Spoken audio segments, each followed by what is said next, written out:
শবে বরাত যেহেতু গুরুত্বপূর্ণ এবং ফজিলতপূর্ণ রাত, তাহলে এই রাত্রিতে আমরা কি কি কাজ করব, কি কি আমল করব? আমাদের সমাজে অনেকেই এই শবে বরাত নিয়ে অনেক বেশি আহ, আবেগপ্রবণ হওয়ার কারণে অনেক বেদাত কর্মকাণ্ড করে থাকে। যেমন অনেকে মনে করেন যে এই শবে বরাতে যদি গোসল করা হয়, তাহলে গোসলের পানির সাথে তার শরীরের সমস্ত গোনাহ খাতাগুলো ঝরে পড়ে যাবে। এটা একটা মারাত্মক ধরনের ভুল। আবার অনেকে মনে করে যে এই শবে বরাতে আমাদের হালুয়া রুটি খেতে হবে। তারা হালুয়া রুটি তৈরি করে এবং হালুয়া রুটি তৈরি করে এই শবে বরাতকে আনুষ্ঠানিক একটা রূপ দিতে চায়। এটাও মারাত্মক ধরনের একটি ভুল। শবে বরাতে আমরা কি আমল করব, এই ব্যাপার হাদিসের মধ্যে দিক নির্দেশনা পাওয়া যায়।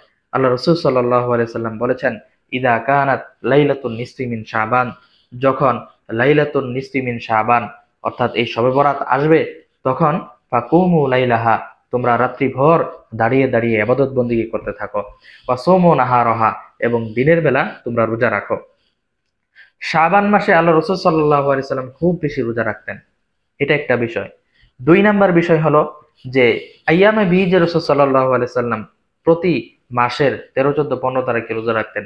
এটা একটা বিষয়। তাহলে দুইটা বিষয় পাওয়া গেল। আর এই হাদিস থেকে শবে বরাতের রোজার কথাও পাওয়া গেল। তাহলে এই তিনটা দিক বিবেচনা করলে আপনি শবে বরাত অর্থাৎ লাইলাতুন নিসফি মিন শাবান আপনি পরের দিন রোজা রাখতে পারেন। এটা ফজিলতপূর্ণ। এরপর রাত্রিবেলা আপনি আর কি কি কি আমল করবেন? রাত্রিবেলা আপনি সবচেয়ে বেশি হলো আপনি নফল নামাজ আদায় করতে পারেন। 2 রাকাত 2 রাকাত করে আপনি খুব বেশি নফল নামাজ আদায় করতে পারেন এই রাত্রিতে। 2 নাম্বার আমল, যখন আপনি নামাজ পড়তে থাকবেন, আপনার যখন একটু একঘেয়েমি ভাব চলে আসবে, তখন আপনি জিকির করেন, আল্লাহ তাআলাকে ডাকেন, আপনি কোরআন তেলাওয়াত করেন।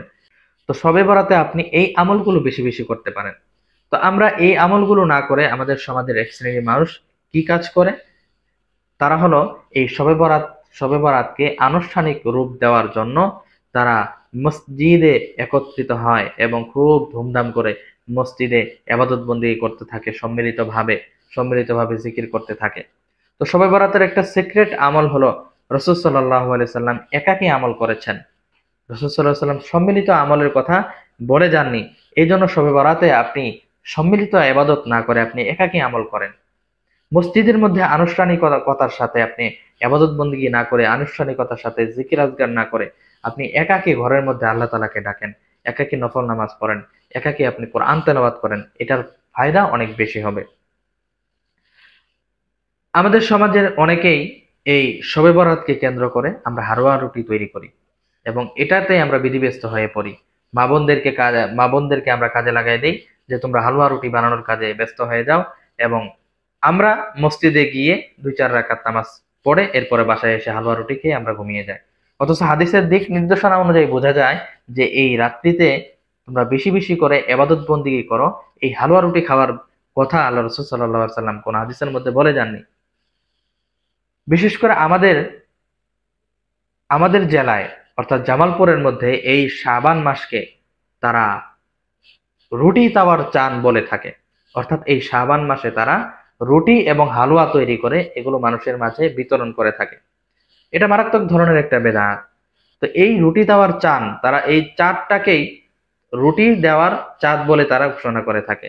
আমরা ছোটকালে দেখেছি আমাদের মা খালাদেরকে, তারাও এই রুটি তৈরি করে পাশের বাড়িতে বা এলাকার যাকে যাকে তার আত্মীয় স্বজন যারা রয়েছে তাদের ঘরে ঘরে এই রুটি পৌঁছিয়ে দিত, এবং হালুয়া তৈরি করে বা ফিরনি তৈরি করে এই রুটি এবং ফিরনি এটা মানুষের দ্বারে দ্বারে পৌঁছিয়ে দিত। প্রিয় দর্শক, মানুষকে খাওয়ানো এটা অবশ্যই সওয়াবের কাজ। কিন্তু এই শাবান মাসের চাঁদ উদিত হলেই আপনার এই রুটি বিতরণ করতে হবে, বা শবে বরাতে আপনাকে মিষ্টান্ন জাতীয় কোনো দ্রব্য তৈরি করে এটা খেতে হবে, এই ধরনের এগুলো বেদাত ছাড়া আর কিছুই নয়। তো শবে বরাতের মধ্যে আমরা এই কাজগুলো থেকে বিরত থাকব। তাহলে আমাদের করণীয় কাজ হলো এই রাতে বেশি বেশি করে আমরা নফল নামাজ আদায় করব। দ্বিতীয়ত আমরা কোরআন তেলাওয়াত করব, জিকির আজকার করব, এবং সম্ভব হলে সারা রাত্রি আমরা ইবাদত বন্দেগী করব। তবে এইটা অবশ্যই আমাদের মাথায় রাখতে হবে যেন শবে বরাতের মধ্যে রাত্রি জাগরণ করতে গিয়ে আমাদের ফজরের জামাত যেন ছুটে না যায়। প্রিয় দর্শক, আর এই শবে বরাতে আমরা আমাদের বর্জনীয় কাজ হবে আমরা এই রাতে ইবাদত বন্দেগী করার ক্ষেত্রে আমরা আনুষ্ঠানিকতার এবাদত বন্দি করার ক্ষেত্রে আমরা সম্মিলিত আবাদত না করে আমরা ঘরে আবাদত করব, বা আমরা একাকী আবাদত করব। মসজিদের মধ্যে খিচুড়ি পাকানো, বিরিয়ানি পাকানো, বা জিলাপি বিতরণ করা বা মিষ্টি বিতরণ করা, এই সমস্ত কাজে আমরা সময় ব্যয় না করে আমরা আবাদত বন্দিগির দিকে বেশি মনোনিবেশ করব। শবে বরাতের রোজার ব্যাপারে যদি বলতে চাই, তাহলে শবে বরাতের রোজার ফজিলত কয়েকটা দিক থেকে আসে। এক নাম্বার হলো শাবান মাসে আল্লাহ রসুল সাল্লাল্লাহু আলাইহি সাল্লাম খুব বেশি রোজা রাখতেন।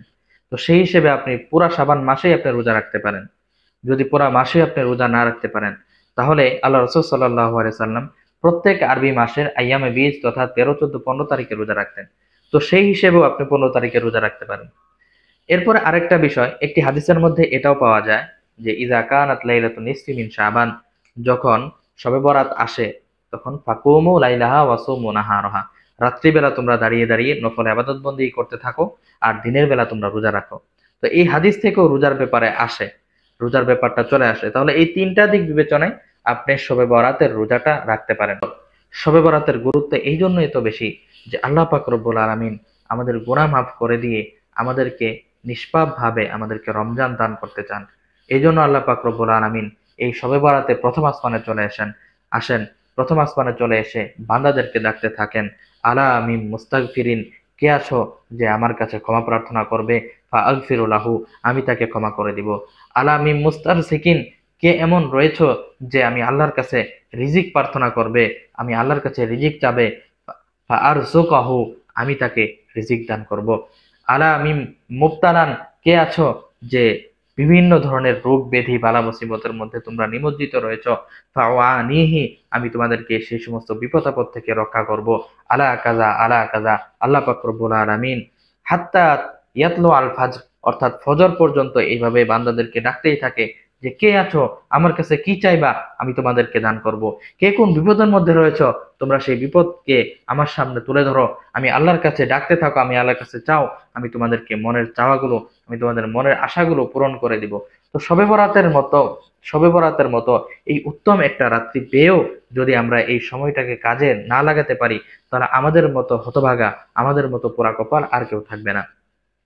তো এই শবে বরাতে আমরা আমল না করে যদি আনুষ্ঠানিকতার পিছনে পড়ে যাই, আমরা যদি সিন্নি বিতরণ করার মধ্যে সময় পার করে দেই, যদি বিরিয়ানি তৈরি করার ক্ষেত্রে, খিচুড়ি তৈরি করার ক্ষেত্রে, মিষ্টান্ন দ্রব্য, মিষ্টি জাতীয় দ্রব্য পাকানোর ক্ষেত্রে যদি আমরা সময় নষ্ট করে দেই, তাহলে আমাদের মতো হতভাগা আর কেউ হবে না। আল্লাহ পাক রব্বুল আলামিন আমাদেরকে শবে বরাতের গুরুত্ব এবং ফজিলত জেনে আমাদেরকে সঠিক নিয়মে সহিভাবে আমল করে উভয় জাহানে ধন্য হওয়ার তৌফিক দান করুক। আমিন। ওয়া আখির দাওয়ানা আনিল হামদুলিল্লাহি রাব্বিল আলামিন।